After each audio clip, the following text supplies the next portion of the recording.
दोस्तों, क्या आप जानते हैं कि भारत में सबसे ज्यादा घना आबादी वाला क्षेत्र कौन सा है? अगर आपको नहीं पता तो कोई बात नहीं, हम बताते हैं। भारत में सबसे ज्यादा घना आबादी वाला क्षेत्र है धारावी, जो दुनिया की सबसे बड़ी मलिन बस्तियों में से एक है। इसके भौगोलिक क्षेत्र का आकार 2.39 वर्ग किलोमीटर से थोड़ा अधिक है, लेकिन ये लगभग 3 लाख से 10 लाख लोगों की आबादी का गढ़ है। धारावी के इतिहास की बात करें तो ऑन पेपर धारावी का इतिहास सन 1882 से 1884 के बीच ब्रिटिश काल से संबंधित है। ब्रिटिशर्स द्वारा धारावी को बसाया गया ताकि वो मजदूरों और निम्न वर्ग के लोगों को इस जगह पर रहने के लिए जगह दे सके।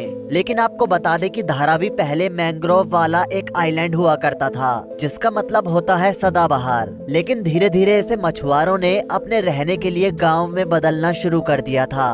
उस वक्त यहाँ रहने वाले लोगों की संख्या काफी कम थी, लेकिन धीरे धीरे यहाँ लोग बढ़ने लगे और ये एक स्लम एरिया में तब्दील हो गया। उसी समय ब्रिटिशर्स ने जब यहाँ पर लोगों की भीड़ देखी तो काम करने के लिए मजदूर यहीं से उठाए और इस जगह को ही मजदूरों के रहने के लिए आधिकारिक तौर पर घोषित कर दिया।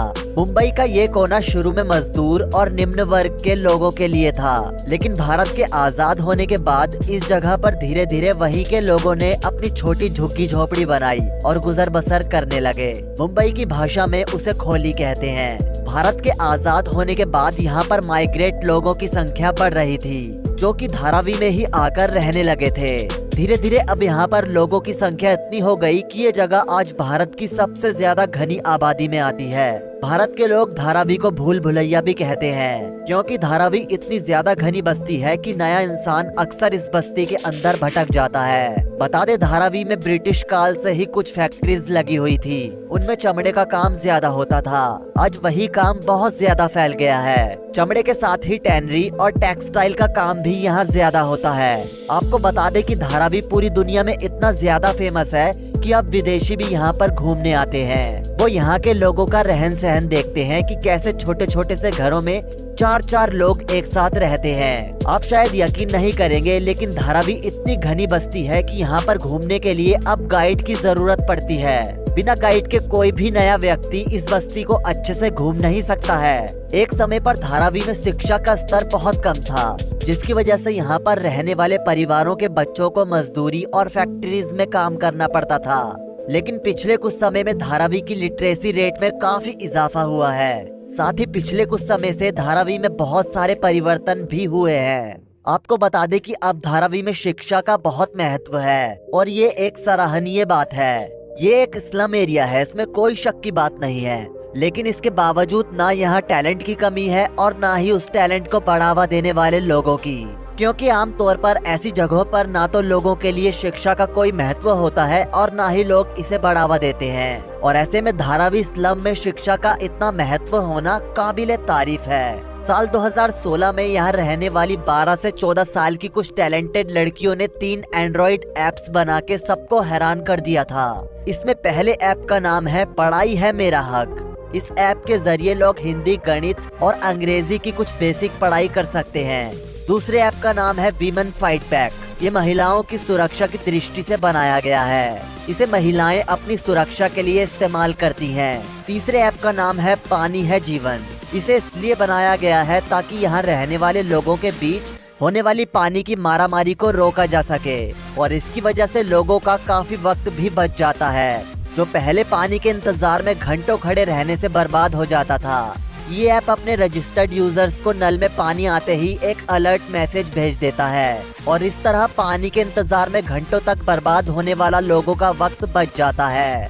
इसके अलावा दोस्तों, धारावी भारत का सबसे ज्यादा शिक्षित स्लम एरिया है, और अगर बात की जाए इस इलाके की साक्षरता दर की, तो अब यहाँ के 69% से भी ज्यादा युवा शिक्षित हैं। शिक्षा के क्षेत्र में धारावी जैसे स्लम एरिया का ऐसा योगदान वाकई में काबिले तारीफ है। एक समय पर धारावी के लोगों के पास कोई काम नहीं था, जिसकी वजह से यहाँ पर पैसों की बहुत ज्यादा दिक्कत थी, लेकिन अब यहाँ पर लोगों के पास काम की कोई कमी नहीं है। धारावी में लोग अपने जीवन को अच्छे से चलाने के लिए कई प्रकार के व्यवसाय करते हैं, जिससे बहुत से लोगों को रोजगार भी मिलता है। यहाँ कपड़ा, मिट्टी के बर्तन, स्टील और चमड़ा आदि का उत्पादन करने वाली लगभग 500 से भी ज्यादा मैन्युफैक्चरिंग यूनिट्स है। धारावी के अंदर लगभग 15,000 से भी अधिक सिंगल कमरे के कारखाने चलाए जाते हैं और इन कारखानों में बनने वाली वस्तुओं को केवल भारत में ही नहीं बल्कि पूरी दुनिया में ई कॉमर्स वेबसाइट के द्वारा बेचने के लिए सप्लाई किया जाता है। इतना अधिक व्यापार विस्तार होने के कारण ही अकेले धारावी की वार्षिक कमाई लगभग 650 मिलियन अमेरिकी डॉलर से 1 बिलियन अमेरिकी डॉलर तक पहुंच जाती है। अगर धारावी की वार्षिक आय की तुलना टोंगा, कारिबीती और तुवालू जैसे देशों से की जाए तो सिर्फ धारावी की वार्षिक आय इन सभी देशों की इकोनॉमी से कई गुना ज्यादा है और इससे आप आसानी से समझ सकते हैं कि धारावी के ये व्यवसाय भारत की इकोनॉमी में कितनी मदद करते होंगे। यहाँ का प्रमुख व्यवसाय रिसाइकलिंग का है। धारावी में रिसाइकलिंग का व्यापार काफी बड़े पैमाने पर किया जाता है। इस स्लम एरिया में केवल मुंबई या महाराष्ट्र का ही नहीं बल्कि संपूर्ण भारत के आने वाले प्लास्टिक के कबाड़ को रिसाइकल किया जाता है और इस काम की वजह से बहुत से लोगों को रोजगार भी मिलता है। रिसाइकलिंग का ये व्यापार धारावी के लगभग 2.5 लाख लोगों को रोजगार देता है। यहाँ प्लास्टिक के साथ साथ कांच और धातु जैसे कबाड़ को भी रिसाइकलिंग किया जाता है। धारावी में काम करने वाला हर व्यक्ति लगभग 10,000 से 12,000 तक प्रति माह कमा लेता है, जो कि आम मजदूरों को मिलने वाली मजदूरी से काफी अधिक और बेहतर है। मुंबई की प्राइम लोकेशन में बसा हुआ ये स्लम एरिया फेमस इलाकों जैसे महिम, नकुंड्रा, सियान और बांद्रा से घिरा हुआ है और ये मुंबई में फैली 2 रेलवे लाइनों के बीच में बसा हुआ है। धारावी जैसे बड़े स्लम एरिया की जनसंख्या का पता लगाना कोई आम बात नहीं है, ये बहुत ही मुश्किल काम है। लेकिन कुछ सालों में हुई जनगणना के हिसाब से अगर देखा जाए तो यहाँ की कुल जनसंख्या लगभग 12 लाख से भी अधिक है, जो कि विश्व के कई सारे देशों जैसे ग्रीनलैंड, इजराइल और फिजी आदि की जनसंख्या से कई गुना अधिक है। इसकी आबादी इतनी अधिक है, इसी कारण से इसे विश्व का सबसे बड़ा और घनी आबादी वाला स्लम एरिया बोला जाता है। क्योंकि जाहिर सी बात है कि 2 किलोमीटर जैसे छोटे इलाके में 12 लाख से भी अधिक लोगों का रहना कोई आम बात नहीं है। यहाँ रहने वाली जनसंख्या में लगभग 63% हिंदू हैं,